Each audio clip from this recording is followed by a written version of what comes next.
Senzo Meyiwa, starting at the High Court in Pretoria. Let's take you there live. Have filed certain submissions that, my lord, they want to amplify at this stage. There were also certain issues, my lord, that we came to see the court in chambers about, and I will then at this stage just stand down for perhaps those issues to be ventilated, my lord.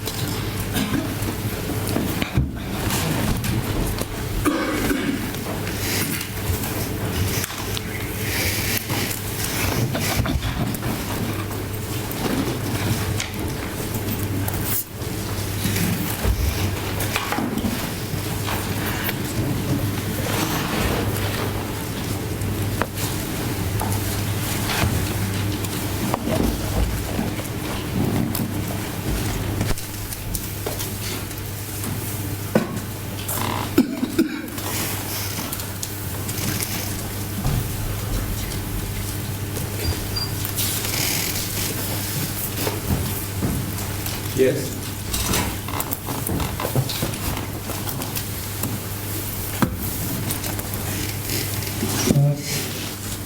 As the court pleases, my lord, we replied to, we answered to the state submissions which they submitted them on the previous appearance.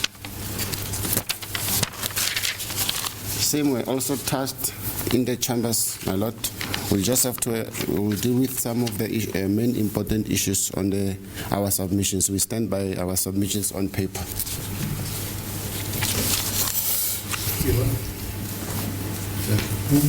think I left the documents and requested them to be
the state has replied to the heads you submitted.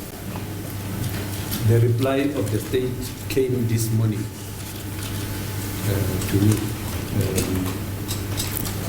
Shortly after they came, we were in discussion, all of us, regarding issues pertaining to this case. So I haven't gone through the heads of the state. I mean, the reply of the state regarding the submission that you are making.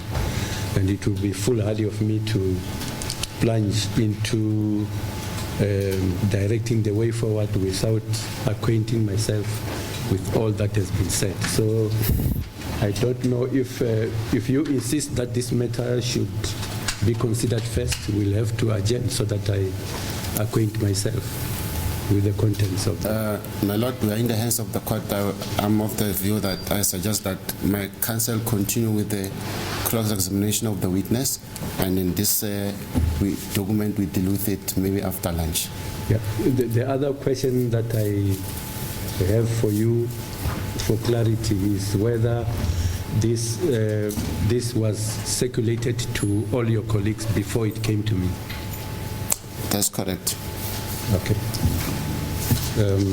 Like I'm saying, I wouldn't feel comfortable to address myself to the issues without going through. Actually, it wouldn't be proper because the audi alteram partem rule will have been undermined.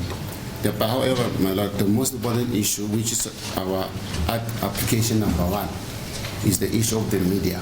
If the court also is of the view that we deal with it after lunch, then I'll step down and my counsel continue with the cross-examination.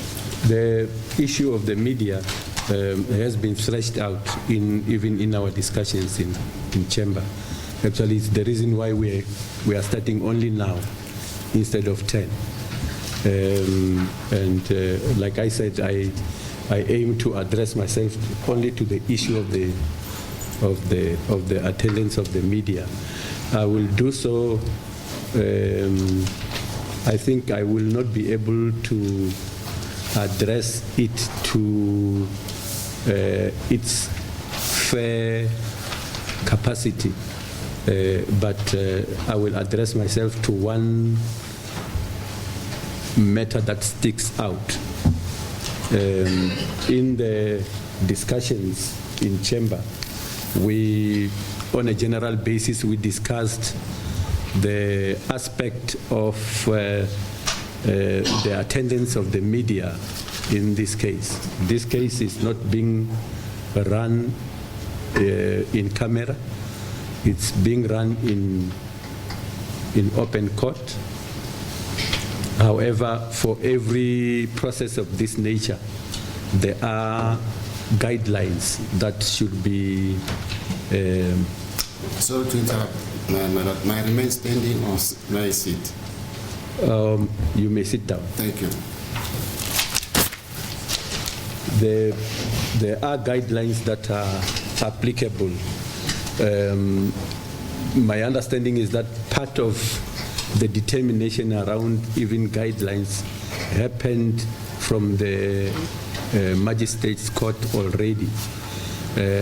When this case started, there wasn't, before me, there wasn't an issue around the media.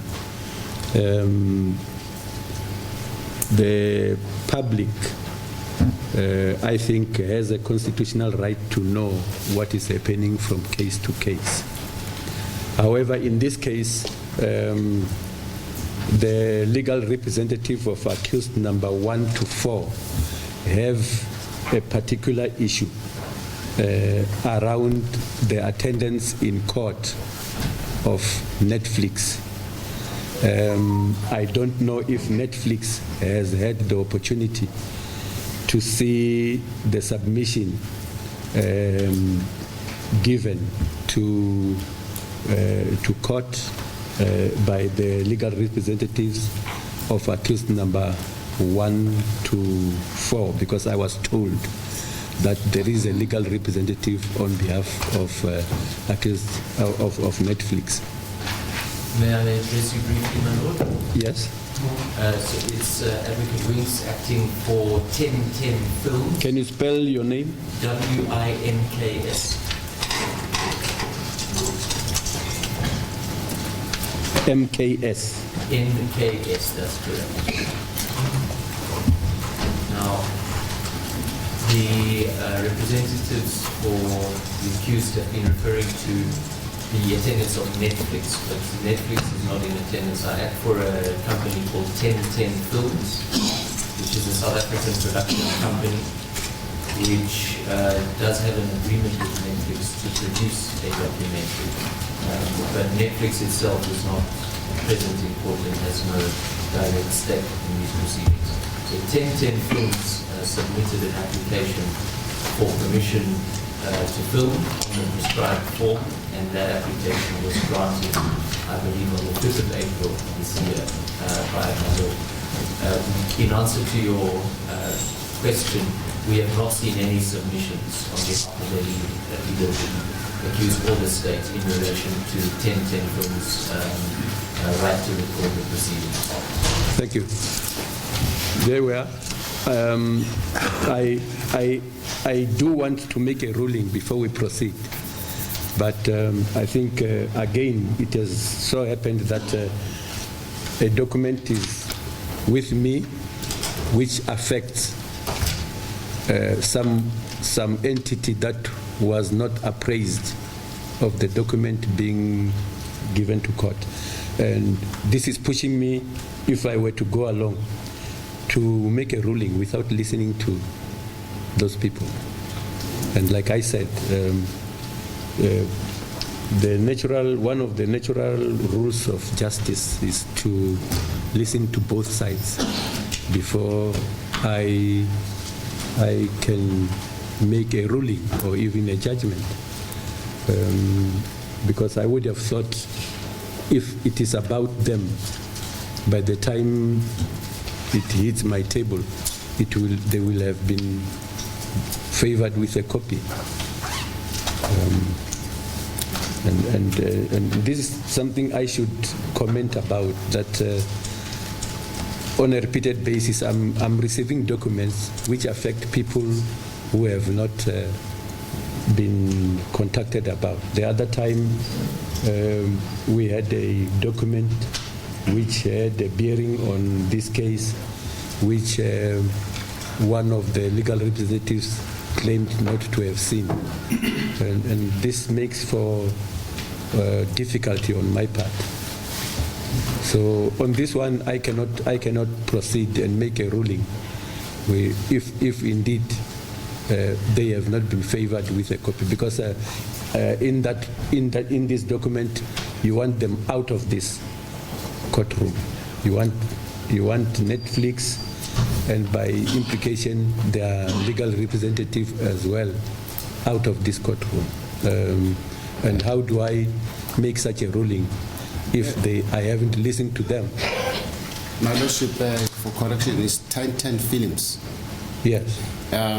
We had discussion with your Lordship in the chambers, Yes. with regard to this issue. Yes. And furthermore, on Friday, when we were in Hillbrook Court, they approached me and they phoned me. I gave them my email address to send me email. They didn't send me email. However, because they're not part of these proceedings, If the court wants to hear them, I'll provide them with a copy. My concern is that the way it was handled in the chambers, now it comes out different, Your Lordship. But if the court insists that... In chambers, I didn't know that they were not favored. Thank you, yes. Yeah. I presumed that in the normal course of events, as you give me this document, you will have favored them with a copy. That's why I was even ready to listen to them and then make a ruling. I waited for them to send me email, but I'll provide them with a copy, Your Lordship, right now. And how do I make a ruling without listening to them? Because it means that they have to have sight of that document and also address me, because whichever way it goes, I will order that they stay in or they go out. Your Lordship, if the court can remember, in the chambers, when we handled this matter, the court informed us that they will decide on the matter in court. So at that moment, we stopped it there. However, Yes. let's not. I don't want to waste the court's time. We can stand the matter down. I provide them with a copy. When I said I will decide, I will rule in court, I assumed that I will listen to them, and after they address me, I will make a ruling. Now, unbeknown to me, they hadn't had sight of the document on the basis of which they may be ordered out. That's why I'm saying we should then give leeway for them to have sight of the document, and then on that basis they will address me. And still on the issue of the media, I can say now that in chambers we reflected on how things are happening within this courtroom. Even the clips that are being taken and the footages, it seems like a free for all. in terms of where the cameras beam. Some of the representatives were even complaining that even when they want to consult their clients, the cameras follow them, and that tends to be invasive. I think we have to do it in a manner proper. Usually what I'm used to is that when there's a witness on the stand and there are no issues, it's not a Mr. X or Miss X, the cameras beam. I also see that the state prosecutor and the representatives, the cameras beam. But here I think the cameras are picking everyone, and it doesn't seem to be in line with what we are used to. But in any case, we'll address that when we come back. On that vein, I think, did you want to say something? Yes, apologies, my lord, if I may beg an indulgence. I've just had sight of the one-page submission from my learned friends. I am prepared to argue along the law if the court so directs. But might I make a brief submission, which is this, that the proper order of litigation when it comes to these matters that I respectfully submit my learned friends should have followed is that on the 5th of April, a right vested because my lord granted permission for my client to record, like all of the other media. There is now an application made in the form of a not under oath, not an application on notice of motion supported by a founding affidavit under Rule 6, but kind of a document that is sent not on evidence, where constitutional rights that are vested are sought to be wrenched away from my client.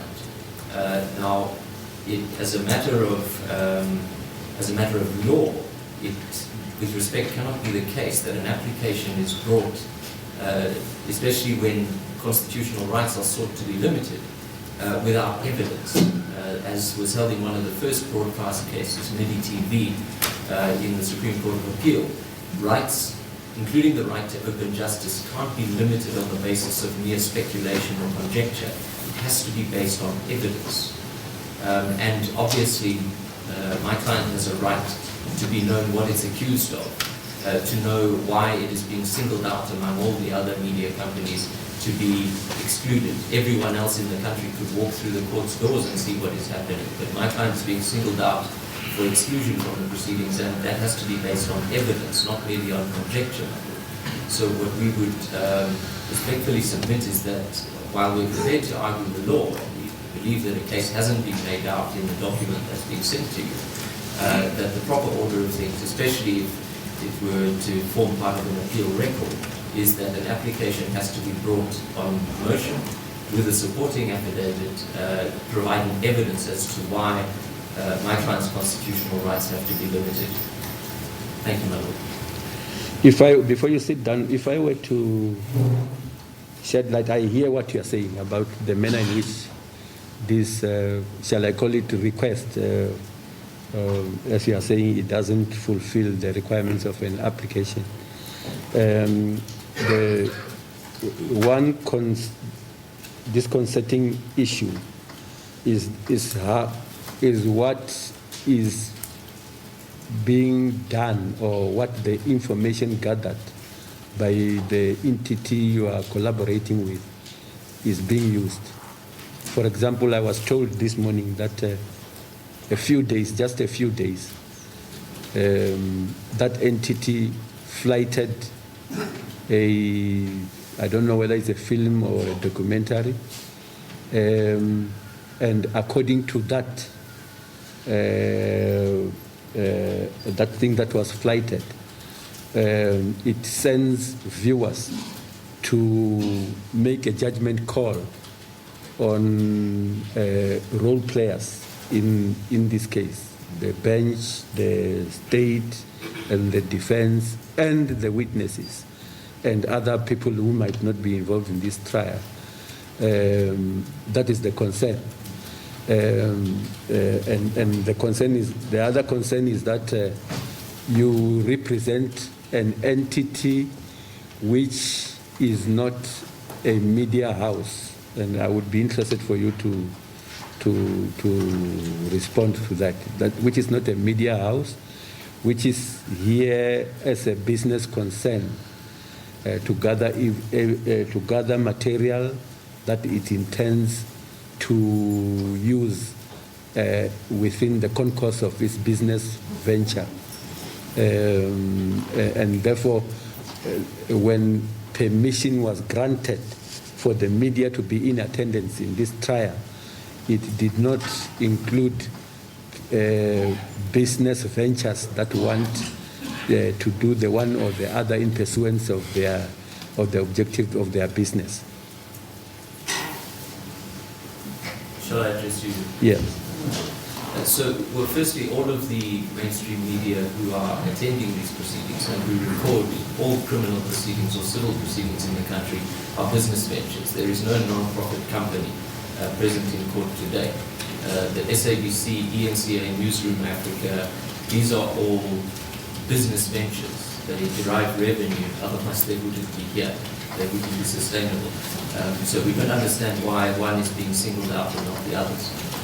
The other issue is that documentary makers are members of the media. It's implicit in a range of higher authority that documentary makers, in fact the MIDI TV case was about a documentary maker who had aired in advance of a trial an interview with someone who had spoken to an accused. And the Supreme Court of Appeal found that this was a perfectly permissible way for that media company, despite being a profit company, to exercise its right to open justice, to report on matters of public interest.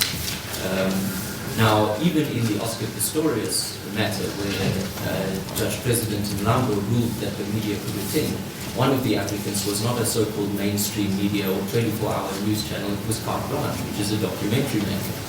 And what Judge In that case, was anything flighted publicly which suggested who is guilty of what before the trial was concluded? Before I answer that question, I have to say that it's the first time we're hearing this accusation that we're now called upon to answer by the representatives of the accused, that we've somehow pronounced anybody guilty or innocent, or that there's any interference with the administration of justice.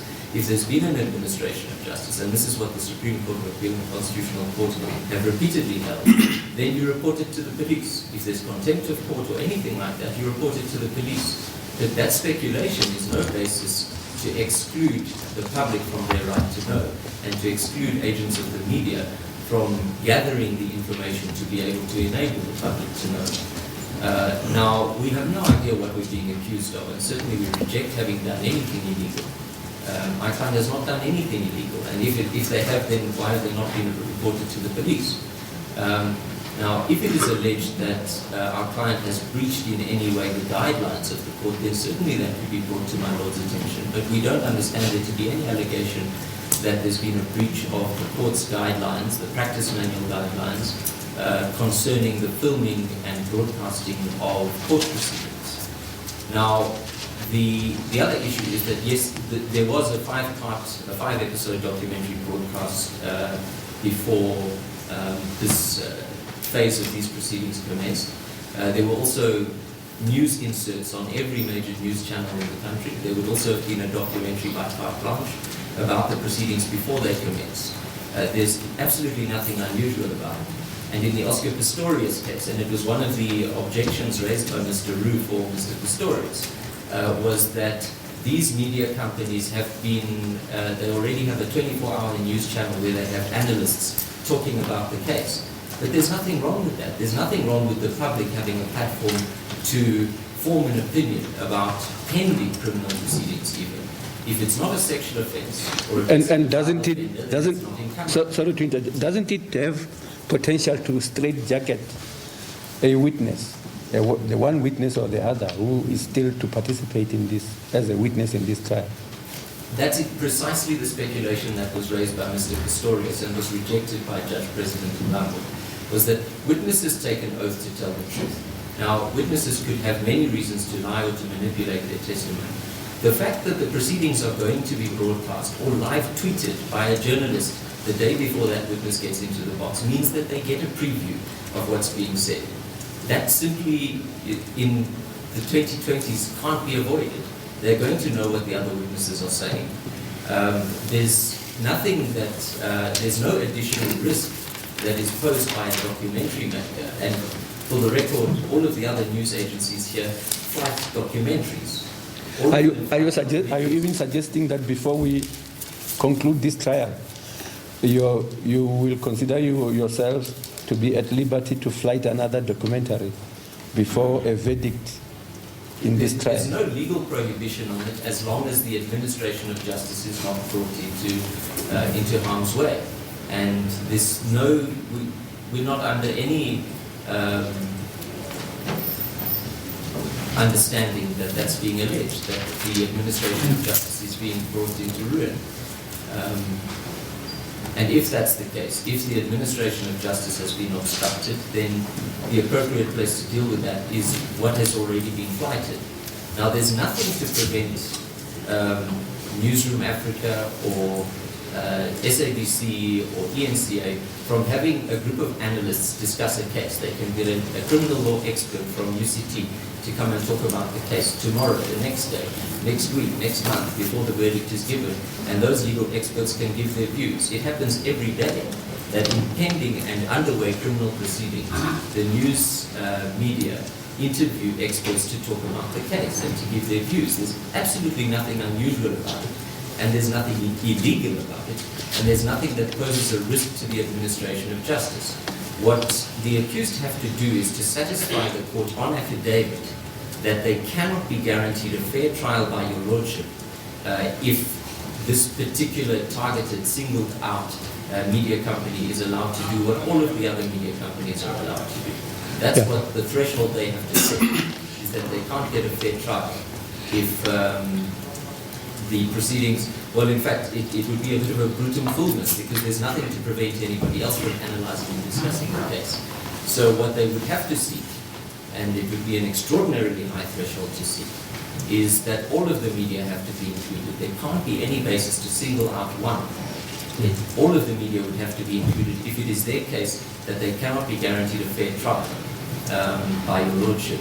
If any recording, contemporaneous broadcast, live broadcast, or even after the fact broadcast and analysis is to be conducted by any of the media companies present, there would have to be a gagging order on everybody until the end of the trial at least, if that is their case.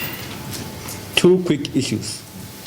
The one is that permission was granted for media houses to do what they are doing.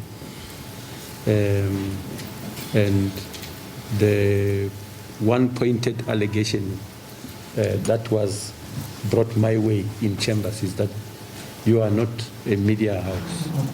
If permission was granted for the media houses to do what they are doing, it wouldn't include you. You would have to seek permission for yourselves to also do what you do, which endeavor would be subjected to the same consideration as was done for purposes of the media houses. I think that is the pointed issue that was brought my way. And the second that was raised in chambers is that the approach that you take in any way tends to, shall I say, I'm using this word very loosely, tends to intimidate potential witnesses who still have to participate in this case. I grant that in as far as that is concerned, I think the state and those witnesses do still have certain latitudes at their disposal to be able to address their plight.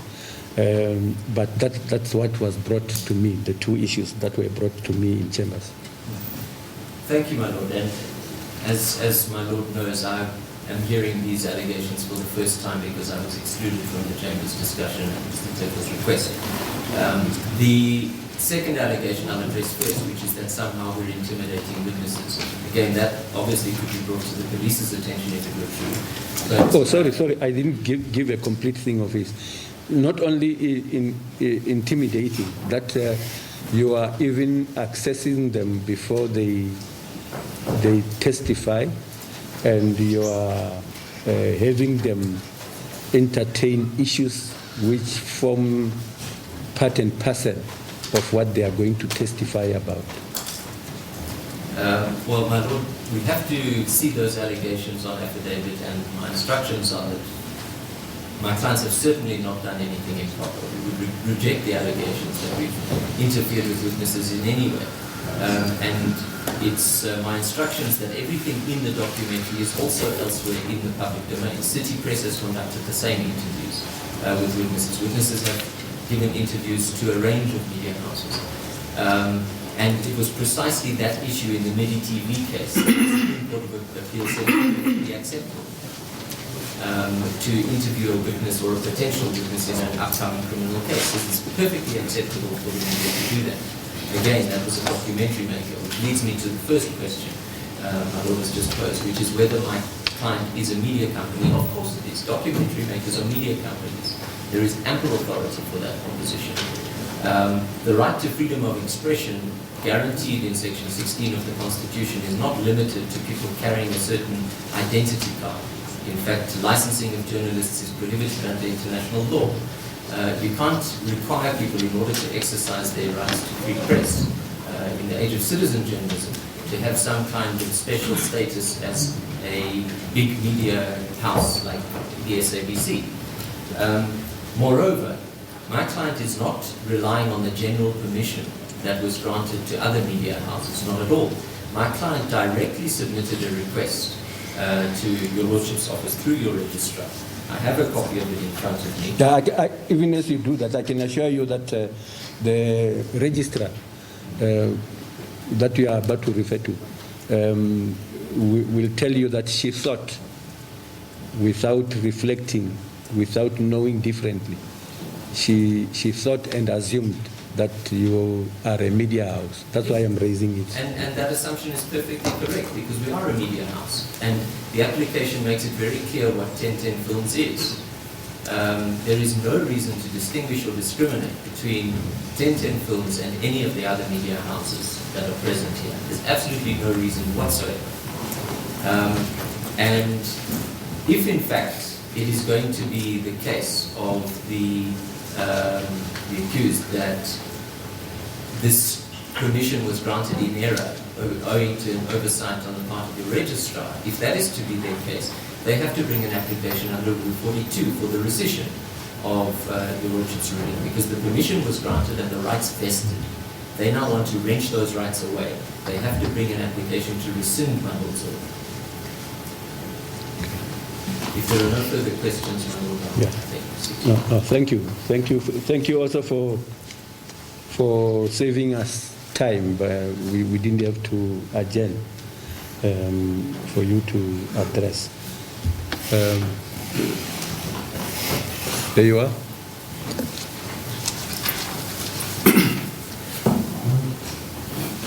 Yes, please, the court, your Lordship. Firstly, Advocate the Wings. The Wings. Yes. Is misleading this honorable court, your Lordship. As per our discussion in the honorable chambers, I have made it clear that there's a difference between the media house and the production house. These people are the film production. They are not a media house. They are not a mainstream media when you talk about 405, 403, 417. So these are the people they are here not for the public knowledge or information.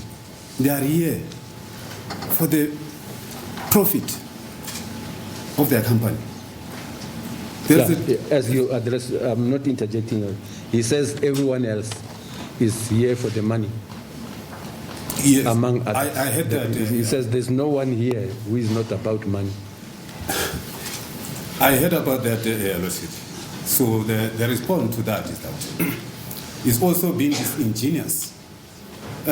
When you talk about SABC, okay, for example, because there is already permission, you talk about 404, is the SABC.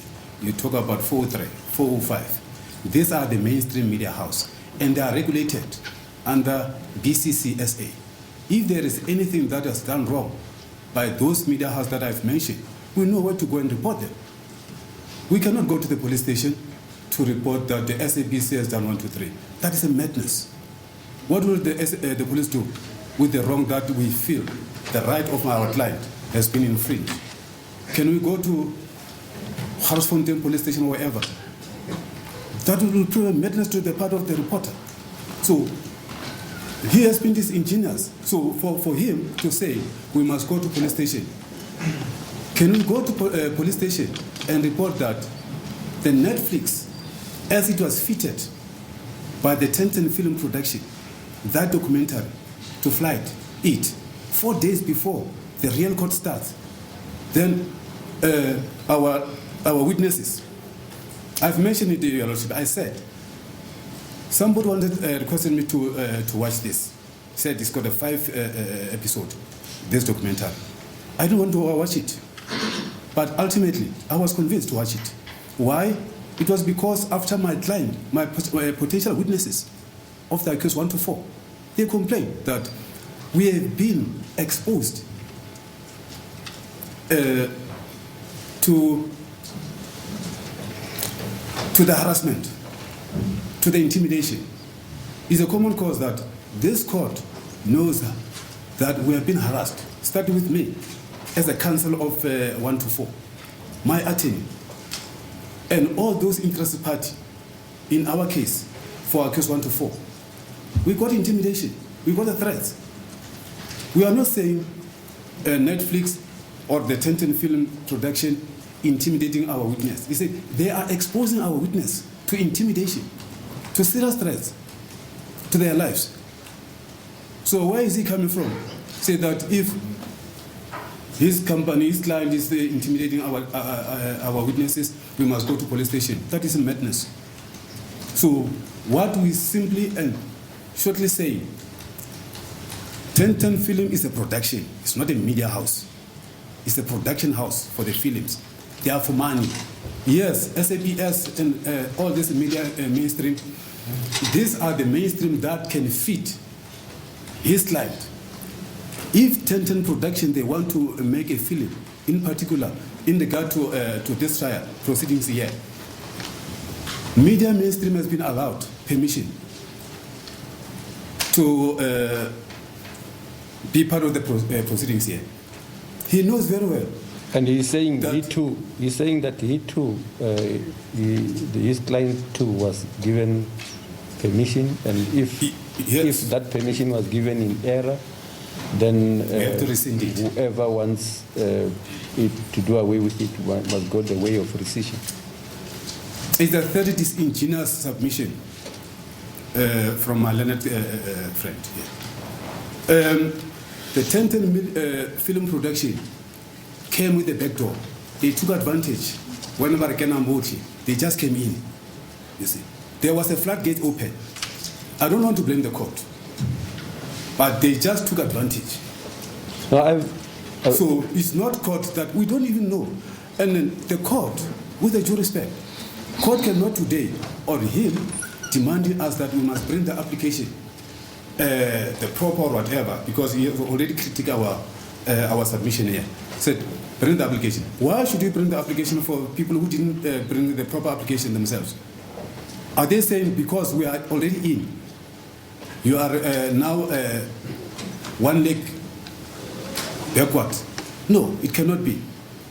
So we were never part of that granting of the application, if there was ever application. But I can sense there was never a proper application that they brought. They just came in when the mainstream media came in, because we know. And he further goes to say, his cited authority is the Oscar Pistorius issue. In the Oscar Pistorius issue, in the history of this country, in the jurisprudence, in the history of our jurisprudence in this country, it was never happened whereby the film will flight the documentary before the main court starts. What happened with this? It's a first time. And as I said, Your Lordship, in the chambers, I spoke this with Advocate Waloi, because knowing that Advocate Waloi is a dominus litis in this, I say, you must know, I'm told that 4 days before we start at the High Court, the real court where there's a judge, not the judge of the Court of Public Opinion, there will be this film that will be flighted and talking about our cases, the cases that is coming, the pending case, trial. And in that trial, I also highlighted to him that my witnesses have been exposed to all sorts of threats. So he cannot now say that this thing is quite different. Oscar Pistorius' matter is not the relevant authority that he can give to this court. They've managed their own thing, and they must be the architect of their own fall. That is my okay before Your Lordship. And they are saying that the reason they should be allowed to be here because they want to inform the public. Which public? Because if you don't have money, you don't have a DSTV or whatever. My grandmother, back then in Hamashashani, cannot see the Netflix. Unless you've got the money. She's got the money. She's a pensioner. She cannot afford that. So it's not true. It's disingenuous again to say it's for the public consumption. Isn't it about money for everyone? Don't you have to have money to buy a radio, a newspaper? It's about money. You mean my grandmother? Yes. Otherwise, where does she get it? She gets it from the radio. She gets it from Sowetan. It's all about The name is not Netflix, but money all the way. Yeah, but for these people to get money, they must go to Netflix. And Netflix is for the middle. What are these kind of rich people? Middle what? This category.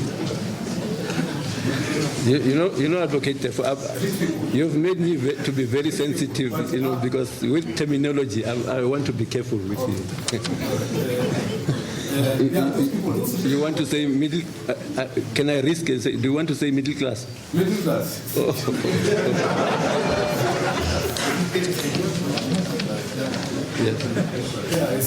So I'm not born from the middle class. My grandmother is so poor. I cannot even afford to buy white bread after 15 days after the pension. So she cannot afford. These are the people for the middle class, not the poor people there. And secondly, for the information of this court, if they are saying that they are interested in the proceeding in this trial, in particular, in the case of Sevilla and 4, whereby there's our clients. On the 27th, which was Friday, I'm accused at the Hillbrook Court. They were there. It seems as if they are following me. I asked them, guys, what do you want here? This is my court. It's not the Senzo Meyiwa issue. Are you stalking me? Or what are you doing? So I couldn't explain. No, we have applied. Who did you give your application? No, the judges granted us. I said, no, that court there in Pretoria is not for the judge. It's for the accused and the state. So we never saw your application. Then you must know, if you've got your apparatus there, I'm told that you've got the sophisticated films and cameras. If they are there, start in Pretoria High Court, just go and take them. We don't want to find them on Monday. Or if you bring them on Monday, don't bring them. Save your energy. Bringing them. But here they are. And as I'm speaking now, he's busy with me. Which is unfair. So, Bishop, then you can say that it's not about informing the public.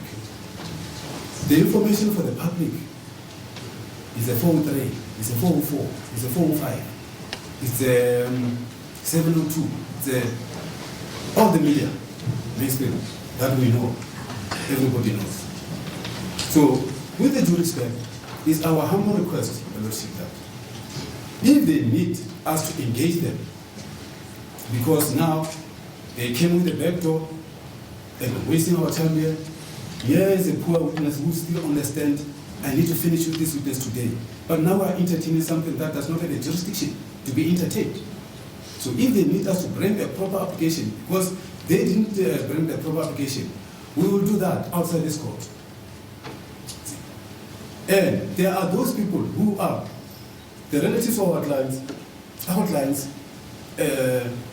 What is so heart-rendering, Your Lordship, is that this is not only impacting on our witnesses, it's also impacting on the family of the bereaved. Because they are doing the so-called in Sesotho, the Hulawalam Pirish. They are benefiting at the expense of the deceased here. This is very painful. And there's also some racial connotation that I cannot mention on this platform. Just know they are there. If they need us to litigate with them, this is not the right place. We will make our applications outside because they are even owing our clients.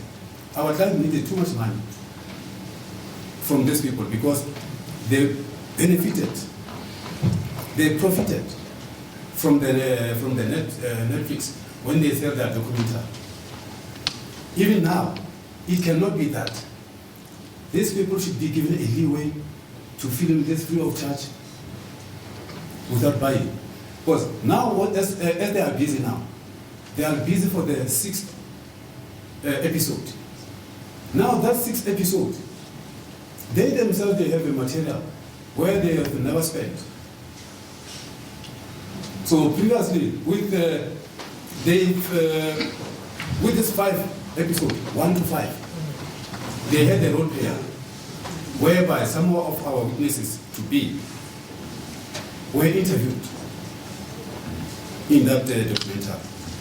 Because as I said, I watched once and all 5 episodes because I was forced because of the cry, the complaint of our witnesses in this matter. If it was not that reason, I wouldn't bother to watch their Netflix, despite the fact that I can access it, but I was not of that interest to watch it.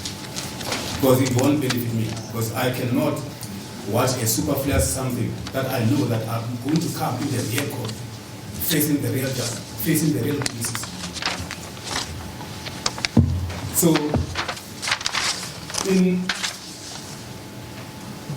in conclusion, Your Lordship, before my team finish what is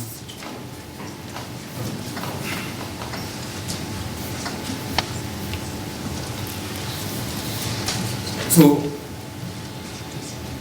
this is our submission, Your Lordship, that we are saying we are amenable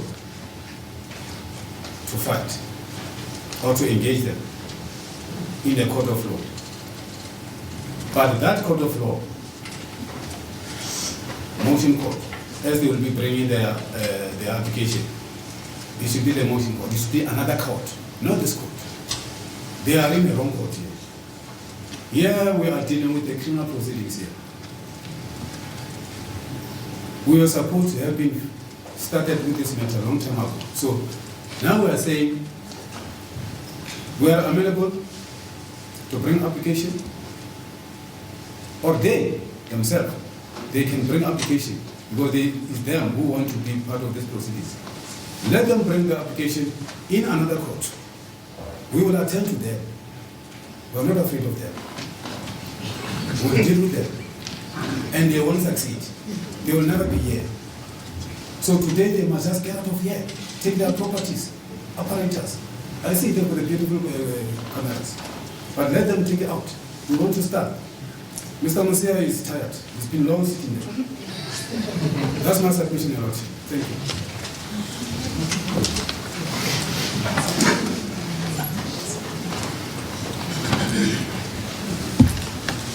Advocate Mshololo. I have no response, my lord.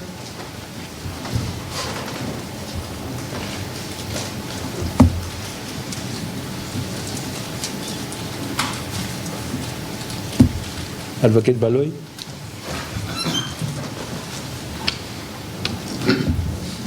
My Lord, in the response that we have filed yesterday evening, we have dealt with the issue of the media coverage, and we have referred to the locus classicus on media coverage, and this is the case of the NDPP, this is Media 24 and others. It's a decision that was given by the Supreme Court of Appeal on the 21st June 2017, and it really lays down the law as far as the coverage of the criminal proceedings are concerned, or court proceedings. And the purpose of such coverage was aptly set out by the Supreme Court of Appeal, and they are the following. The court mentioned that it is important to emphasize that whilst greater access by the public to the court system by means of televised proceedings will result firstly in demystification of the judicial process. This is the first purpose. Second purpose, greater informed deliberation and critical assessment of the judiciary based on the public's ability to readily observe judicial proceedings. Thirdly, increased understanding of and respect for the judiciary based on the public's increased ability to observe the daily workings of the court. And fourthly, improve journalistic standards relative to court reporting resulting from greater coverage of court proceedings, and the development of court reporters specializing in judicial matters. And lastly, heightened public awareness of deep-seated social problems. In other words, the Supreme Court of Appeal is saying that the coverage of proceedings has got this important function of informing the public about, the workings of the court in order to demystify, court processes. And furthermore, my Lord, the court went on to say that a judge may terminate coverage at any time upon a finding that the rules imposed by the judge have been violated, or that substantial rights of individual participants or the rights to a fair trial will be prejudiced by such coverage. It is allowed to continue. And this, my Lord, relates to the submission by Mr. Weeks that the rights are vested when permission was granted on the 5th of April, and therefore it cannot be taken away. We submit, my Lord, that that is not correct. The court can at any time, if it feels that the permission that has been granted is being abused, it can terminate such permission. And my Lord, we submit with the greatest of respect that on its own admission, my Lord, Media 1010 flighted a documentary a few days before the trial started.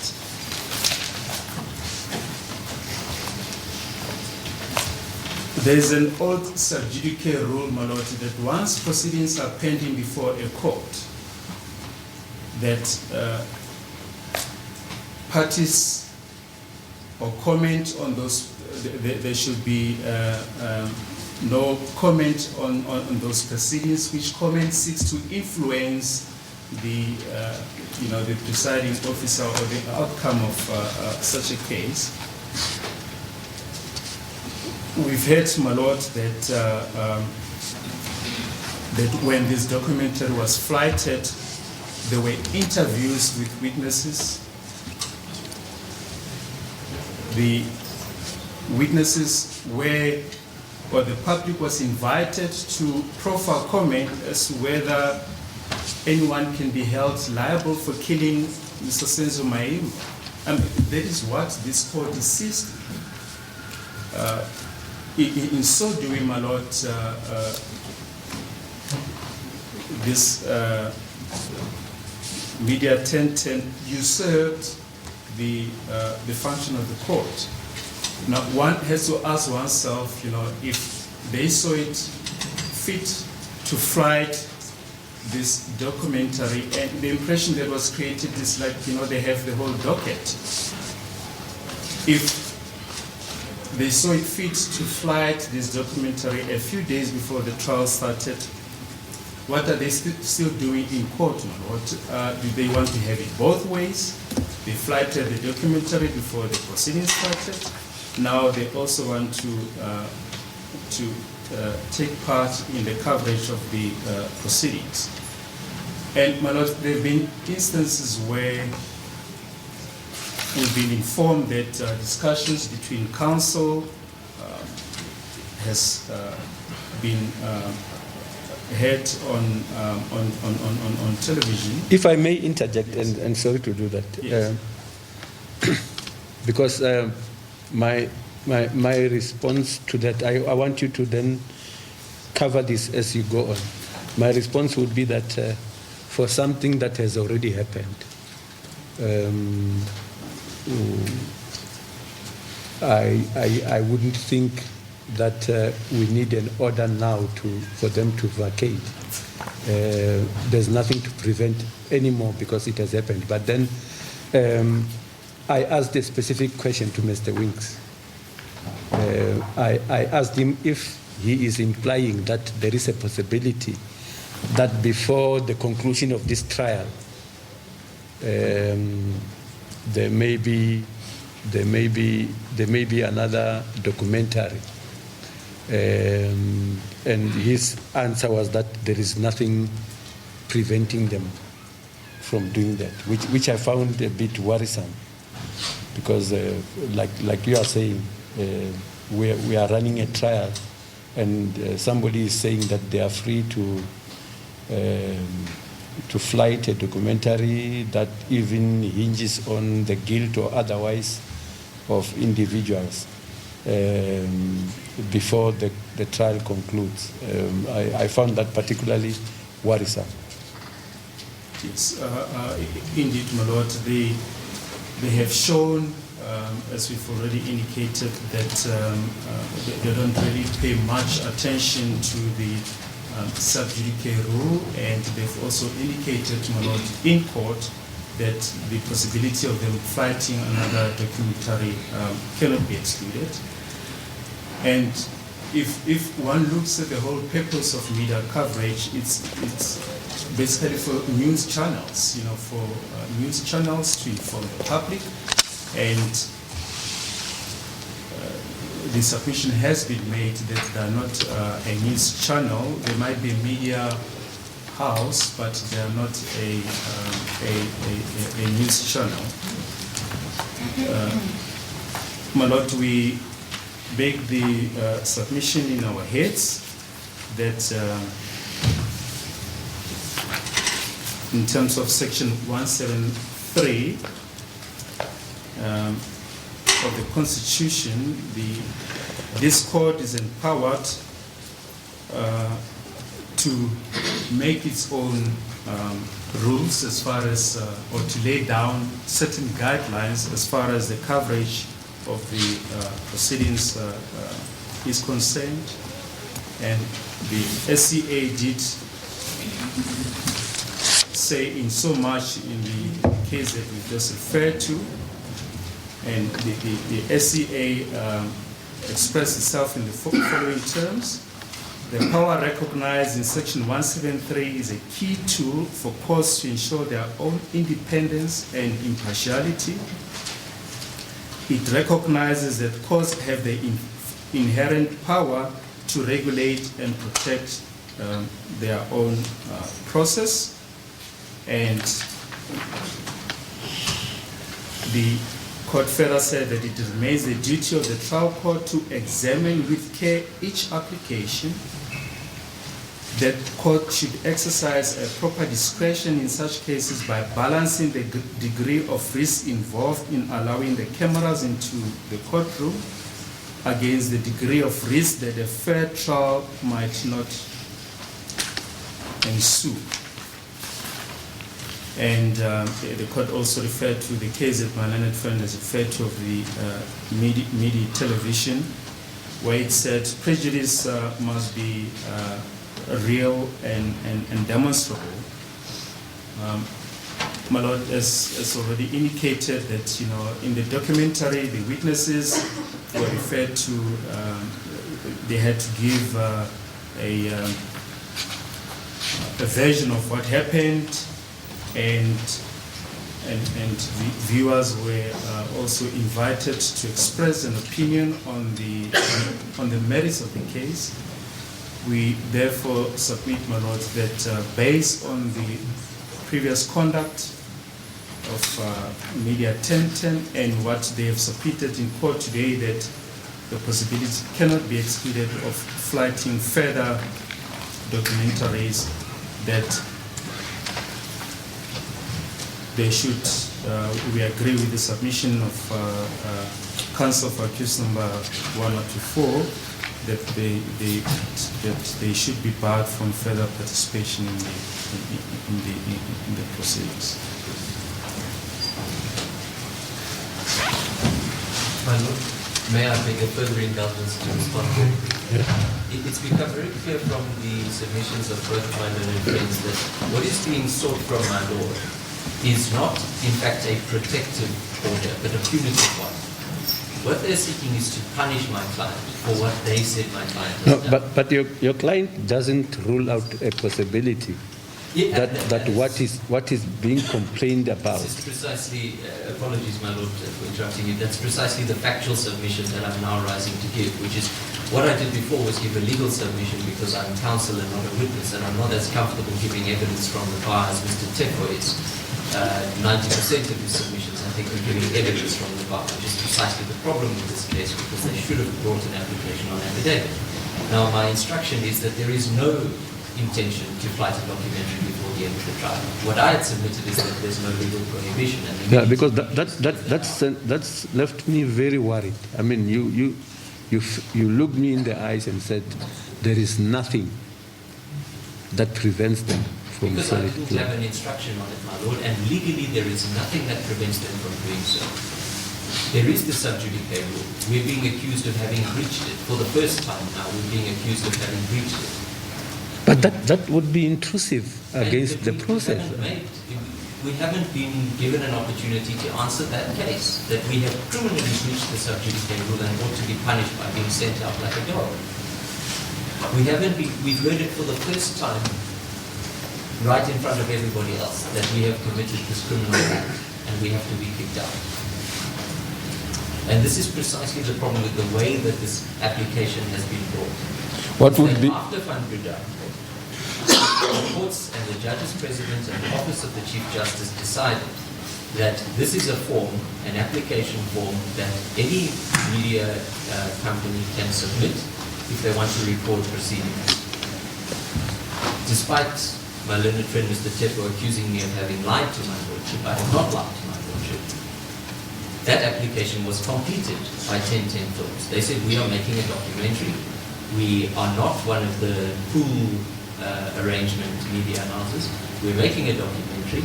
We want permission to record. We completed the application. Was that when the case was in the High Court, or was it when it was? That was in April. That was last month.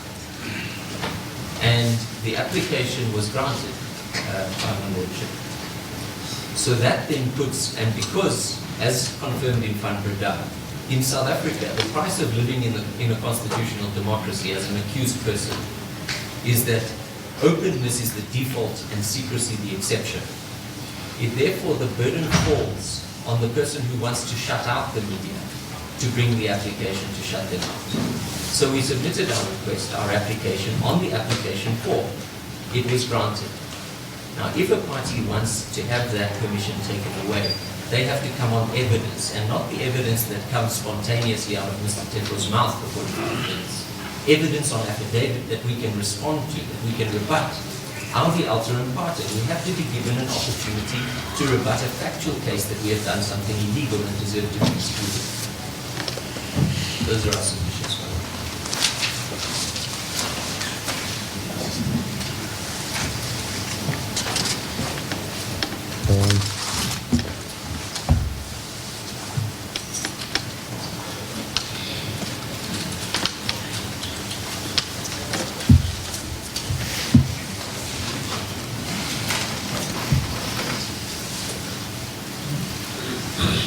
I need a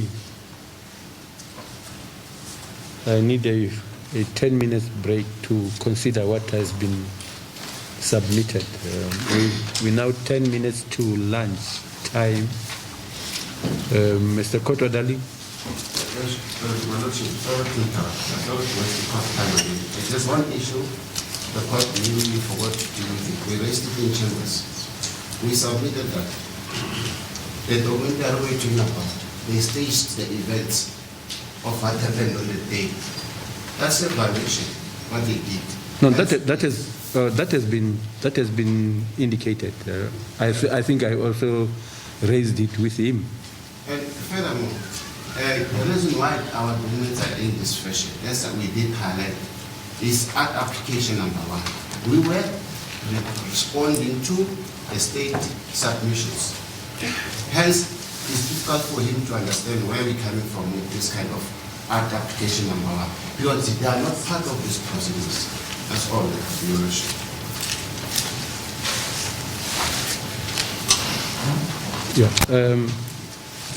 Can we adjourn? We adjourn 10 minutes before. Is it possible to be back here earlier? Like maybe 20 to 2? Madam, is that possible?